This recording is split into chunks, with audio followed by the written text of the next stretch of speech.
তো নমস্কার বন্ধুরা, টিএমএস1 ইউটিউব অ্যান্ড ফেসবুক চ্যানেলে সকল বন্ধুদের স্বাগত জানাই। অনেকদিন পর ভিডিওতে এলাম। তো অনেকেই কমেন্ট করছে যে তুমি পুরোনো ভিডিওগুলো বারবার দিচ্ছ কেন। কারণটা বলি, চ্যানেলটা নাহলে ডেড হয়ে যাবে। তো এখন দোকানে খুবই চাপ, খুবই প্রেশার, আপনারা দেখলেন। তো সব ভিডিও করতে পারি না। কিছু কিছু বক্সের ভিডিও করি, কিছু কিছু বক্সের ভিডিও করতে সময় হয়ে ওঠে না, কারণ আমার দোকানের স্টাফ যারা আছেন তাদের সাথে কিন্তু আমি নিজেও হাত লাগিয়ে কাজগুলো সারি। এবং যখন একটা মাল ডেলিভারি দেওয়া হয়, এখন বর্ষাকাল, মানে মেঘটেঘ উঠে যায়, তো সেই মুহূর্তে আর ভিডিও করা সম্ভব হয় না। তাড়াতাড়ি কাস্টমারদেরকে মালটা রেডি করে দিতে হয়। তো সেই জন্যই সবসময় আপডেট ভিডিওগুলো দিতে পারি না, পুরোনো ভিডিওগুলো দিয়ে চ্যানেলের রিচটাকে ধরে রাখি। তো যেই কারণে আজকে ভিডিওতে এলাম, সেই কারণটা হচ্ছে, যারা যারা বক্সের ব্যবসা করতে চাইছেন, তো তাদের জন্য কয়েকটা কথা বলবো। শুনবেন কথাগুলো। প্রথমেই, আপনারা বেশি টাকা নিয়ে বেশি বড় সেট আপ করে মার্কেট করতে যাবেন না, ফেঁসে যাবেন। কেন বললাম কথাটা? বর্তমানে মার্কেটের যা পরিস্থিতি হয়েছে, আমার নিজের সেট ছিল, কিন্তু সেই সেট আমি এখন তিরপল চাপা দিয়ে রেখে দিয়েছি। সেট আপডেট করবো, তারপর আমি ভাড়া দেওয়ার চিন্তা ভাবনা করবো। তবে এই মুহূর্তে না, বছর কানে ভাড়া দেবো না, পরে আমি দেবো, একটা চিন্তা ভাবনা আছে। স্পিকার মেশিন সবই রেখেছি। তো যারা যারা ব্যবসা করতে চাইছেন, তারা ভুল করেও বেশি টাকা ইনভেস্ট করে বড় সড়ো সেট করে নামতে যাবেন না, মুখ থুবড়ে পড়ে যাবেন। কারণটা বলছি, সব থেকে এই মাই ব্যবসার মূল এবং সবথেকে গুরুত্বপূর্ণ সমস্যা হচ্ছে অপারেটরের সমস্যা, লেবার সমস্যা। লেবার অ্যান্ড অপারেটর, এই দুইটো হচ্ছে মেন কারণ এই ব্যবসাটা চালানোর জন্য। অনেকেই, অনেক দাদা ভাইরা, অনেক বন্ধুরা সেট বানিয়েছেন, সেট রেডি করে ফেলেছেন, টাকা আছে, সেট করে ফেলেছে, তারপর বাইরে চলে গিয়েছে। দেশে সেট চালানোর মতো কেউ নেই, তাদের ব্যবসাগুলো কিন্তু আজকে ডুবতে বসেছে। তো আপনারা আগে প্রথমে কি করবেন, আপনারা যারা বাইরে থাকেন বা কোনো সোনার কাজ করেন বা অন্যান্য কোনো বড় ব্যবসা করেন, তাদের জন্য একটা কথা বলবো, আপনারা দয়া করে আগে অপারেটর এবং লেবার ঠিক করুন, তারপর ব্যবসায় নামুন। কিছুদিনের জন্য বাড়ি এসেছেন, একটা সেট করে ফেললেন, ব্যবসা করব, ভাড়াই দেবো, সেট করে তারপর সেট বাড়িতে পড়ে আছে, 1 বছর 2 বছর পড়ে থাকলো, তারপর ভাবছেন যে এই সেট থেকে কোনো প্রফিট আসছে না, বিক্রি করে দিলেন। এরকম করে ব্যবসা করে লাভ নেই দাদা।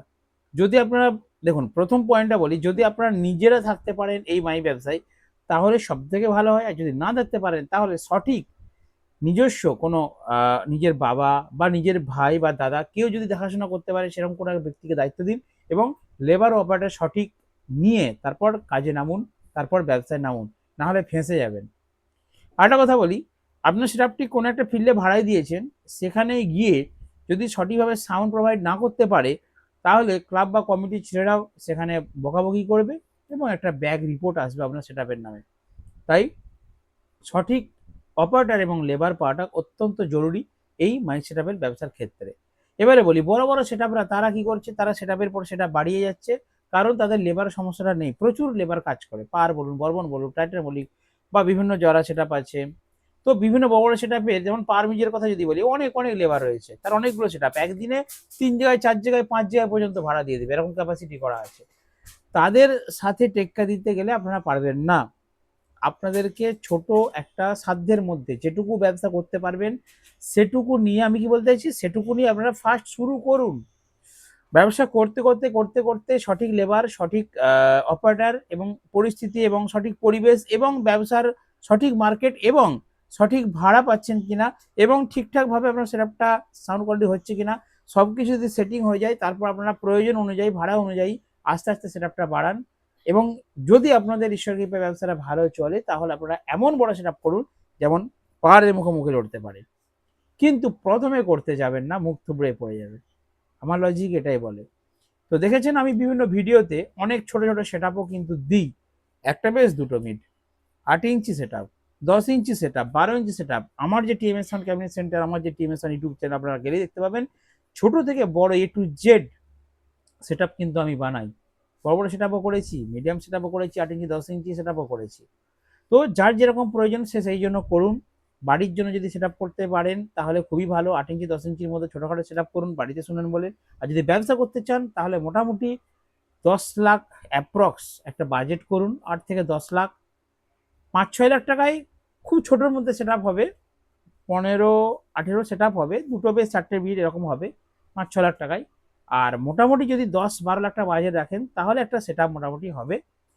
তো যদি অনেকে ভাবছেন যে, তবে এগুলো কি বলুন তো, কম্পিটিশন ফিল্ড বা বসে বাজানোর ক্ষেত্রে সঠিক। যদি আপনারা ভাবেন যে আমরা প্রোগ্রাম করবো, তাহলে কিন্তু হাই বাজেটে সেট আপ করতে হবে, কারণ প্রোগ্রামের অনেক কিছু কিনতে হবে। একটা মিক্সারের দামই 50 থেকে 60 হাজার টাকা, ঠিক আছে? তো সেই ক্ষেত্রে আপনাদেরকে 20 লাখ টাকা মিনিমাম বাজেট রাখতে হবে একটা ভালো প্রোগ্রামে সেট আপ করতে গেলে। গ্রামগঞ্জে যদি সেট আপ করতে চান তাহলে মিডিয়াম কোয়ালিটি সেট আপ করুন, 10 থেকে 12 লাখ টাকা দামের, মোটামুটি আপনারা ভাড়া খাটতে পারবেন। তো যাই হোক, যদি ব্যবসা করতে চান, একটা কথা বলি, ফোন করেন আমাকে অনেকেই, ফোনে সঠিক পরামর্শ দিতে পারি না, আলোচনা করতে পারি না, বা সঠিক সময় ফোনও ধরতে পারি না। আপনারা দয়া করে আমার দোকানে আসুন, আমি লোকেশনটা চেঞ্জ করে নিয়েছি। টিএমএস সাউন্ড গুগল ম্যাপে লোকেশন মারবেন, আমার দোকানে আসবেন। আমি 24 আওয়ার্স এখানে থাকি, ঠিক আছে? 24 ঘন্টা এখানে থাকি। আসবেন, আলোচনা করবেন, কথা বলবেন, তারপর একটা সেট আপের প্ল্যানিং করা যাবে। ফোনে কি হয় বলুন তো, মানে ঠিক আপনাকে বোঝাতেও পারি না বা সঠিকটা বলতেও পারি না। তো যাই হোক বন্ধুরা, আজকে ছোট্ট একটা আপডেট এখানে দিলাম। আপনারা দোকানে আসুন, আমার বক্সের ক্যাবিনেট দেখুন, কোয়ালিটি দেখুন, এখানে আসুন, আলোচনা করব, টেস্ট করব, তারপর আপনাদেরকে সেট আপ বানিয়ে দেবো আপনাদের বাজেটের মধ্যে। নট এক্সিড লিমিট, লিমিটের বাইরে নয়। যেটুকু আপনাদের বাজেট, 2 লাখ বাজেট হলে তার মধ্যেও সেট আপ হবে, 5 লাখ বাজেট হলে তার মধ্যেও সেট আপ হবে। যেমন বাজেট তেমন সেট আপ। আজকের ভিডিও এখানে সমাপ্ত, দেখাবেন নেক্সট ভিডিওতে। বন্ধুরা ভালো থাকুন, সুস্থ থাকুন।